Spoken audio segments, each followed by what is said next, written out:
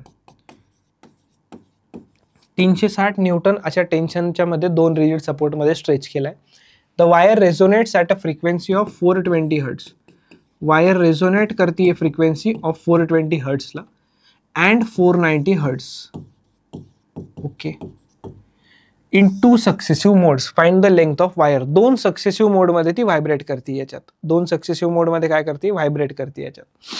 Clear इथपर्यंत तुम्हाला. आता कोणते मोड आहे, फंडामेंटल आहे का नाही माहिती. त्यांनी काय विचारायला लावलं, लेंथ ऑफ वायर काढायला लावली फक्त. बघा जर हा MCQ असता ना तर हे 420 आणि 490 कोणाच्या टेबलमध्ये येतात सांगा, कोणाच्या अशा नंबरच्या टेबलमध्ये येतात. सिंपल आहे. यांचा डिफरन्स किती आहे, 70चा आहे ना, तर 70च्या टेबलमध्ये येतात. टेबल कुठनं सुरू होतो, 70 पासून सुरू होतो ऑब्व्हियसली. तर 70 पासून सुरू होतो तर फंडामेंटल फ्रिक्वेन्सी 70 घ्यायची. संपलं. आणि जर फंडामेंटल माहिती आहे n = 1/2L √T/m माहिती आहे ना, तर टेन्शन दिलंय, m दिलंय आणि फंडामेंटल 70 घ्यायची, L काढून घ्यायचं, संपला विषय. पण तसं होणार नाही ना इथं. का बरं नाही होणार माहिती आहे का, कारण की हा बोर्डचा क्वेश्चन आहे. ठीक आहे. ओरली ट्रिक सांगून दिली तुम्हाला. आता बोर्डचा क्वेश्चन आहे.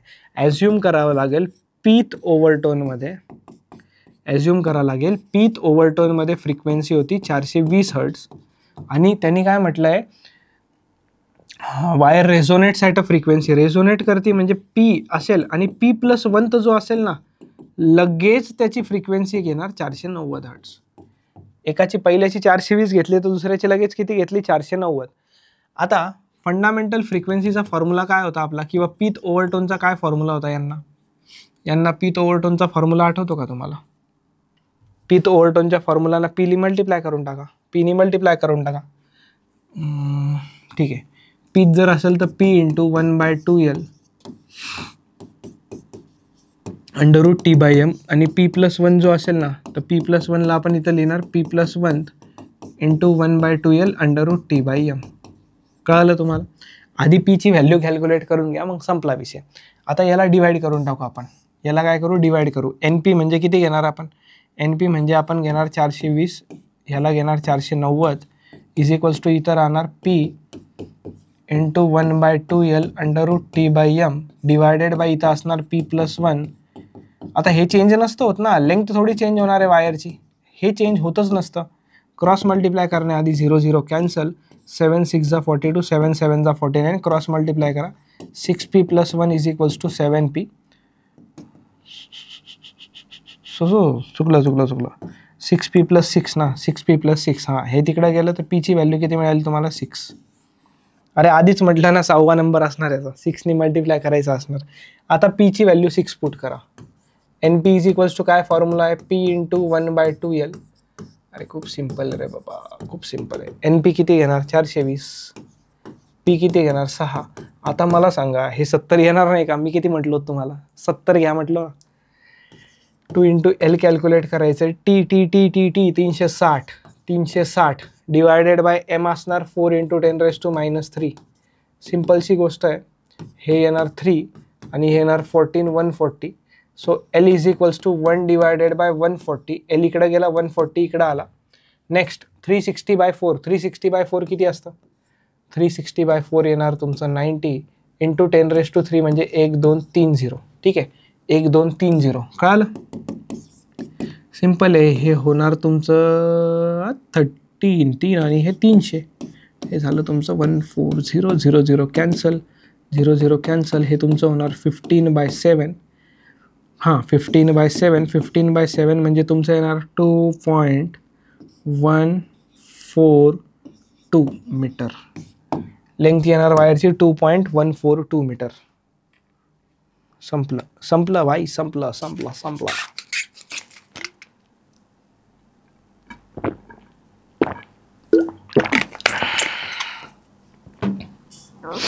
चलो पुढे जाऊयात.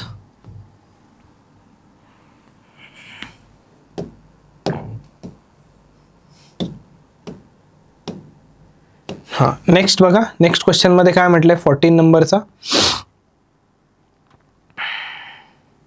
काय म्हटलंय बघा क्वेश्चन मध्ये, बघूया. 2 wires of the same material. 2 wire ज्या सेम मटेरियलच्या बनलेल्या आहेत. Same cross section are stretched on a sonometer. 2 wire ज्यांचं मटेरियल सेम आहे, क्रॉस सेक्शन सेम आहे, stretched on a sonometer. 1 wire is loaded with 1.5 kg. ठीक आहे, इथे लिहून टाकू. ठीक आहे, दोघांचं मटेरियल सेम आहे, मटेरियल सेम आहे, क्रॉस सेक्शन सेम आहे म्हणजे एरिया सेम आहे. ठीक आहे, एक वायर लोड केली आहे 1.5 kg वेटने. ठीक आहे, याला 1.5 kg ने लोड करा आणि दुसऱ्याला 6 kg ने लोड करा. त्यांनीच म्हटलंय क्वेश्चनमध्ये. The vibrating length of first wire is 60 centimeter and its fundamental frequency of vibration is same as that of second wire. Fundamental frequency जी असणार याची, पहिल्या वायरची फंडामेंटल फ्रिक्वेन्सी दुसऱ्या वायरच्या फंडामेंटल फ्रिक्वेन्सीच्या बरोबर असणार. याची लेंथ कॅल्क्युलेट करा म्हटले. काय कॅल्क्युलेट करा म्हटले? लेंथ. आता मला सांगा मटेरियल सेम वगैरे याच्याबद्दल त्यांना काय बोलायचं आहे, त्यांना सांगायचं काय याच्यात, सांगायचं काय त्यांना याच्यात सांगतो. मटेरियल सेम म्हणजे लिनियर डेन्सिटी सेम. लक्षात ठेवायचं, लिनियर डेन्सिटी कधी पण आली ना, डेन्सिटी कधी पण आली कोणत्याही मटेरियलची आली तर डेन्सिटी कधीही डिपेंड असते मटेरियलवरतीच. ठीक आहे, आणि दोघांचं मटेरियल सेम म्हणजे लिनियर डेन्सिटी सेम आहे. ठीक आहे, आणि ही जी आहे ना, ही व्हॅल्यू कुठे यूज होणार? Tension is equals to mg घेतो ना आपण, हे कॅपिटल एम आहे. ठीक आहे, तर तिथं हे यूज होणार. दोघांची फंडामेंटल फ्रिक्वेन्सी सेम आहे. अरे मग खूप सोपं झालं ना रे बाबड्या. फंडामेंटल फ्रिक्वेन्सीचा फॉर्म्युला काय असतोय? 1/2L √T/m असतोय. करेक्ट आहे. आता फक्त टेन्शन जे आपण घेणार ना, तर मास दिल्यावरती टेन्शनला आपण mg लिहितो. काय लिहितो? mg. ठीक आहे, तर आता बघा, पहिल्याला काय लिहायचं आपल्याला? 1/2L1. ठीक आहे, 1/2L1 इंटू त्याला किती मास लावतोय तो? 1.5 kg. तर 1.5 into g divided by m1 is equals to 1/2L2. काय काय कॅन्सल होणार आहे ते बघून ठेवा फक्त. खूप साऱ्या गोष्टी कॅन्सल होत असतात, जसं 2 कॅन्सल आणि m1 m2 कॅन्सल, कारण सेम आहे. आता बघा जीला जी पण कॅन्सल करून टाका. नेक्स्ट स्टेप लिहितो इथलं. L2 काढायचा ना, L2ला तिकडे घेऊन जा. इथं राहणार L2 is equals to L1 √मध्ये 6 डिवायडेड बाय 1.5 झाले बरं का. L1 किती? L1 आहे 60 सेंटीमीटर इंटू 6 डिवायडेड बाय 1.5 4 असतं, तर हे 2 झालं. तर हे आलं तुमचं आन्सर 120 सेंटीमीटर. किती आलंय तुमचं आन्सर? 120 सेंटीमीटर आलंय. 120 सेंटीमीटर. संपला रे बाबड्या क्वेश्चन.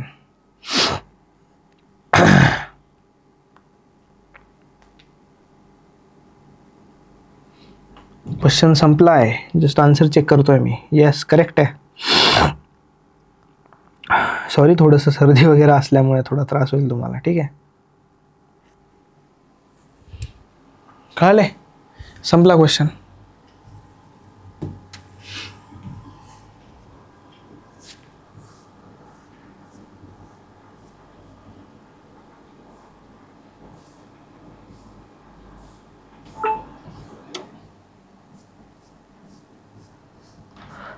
ॲक्च्युली बीट्सवाला जो टॉपिक आहे ना, बीट्सवाला टॉपिक आपण सुरू करू शकतो या लेक्चरमध्ये.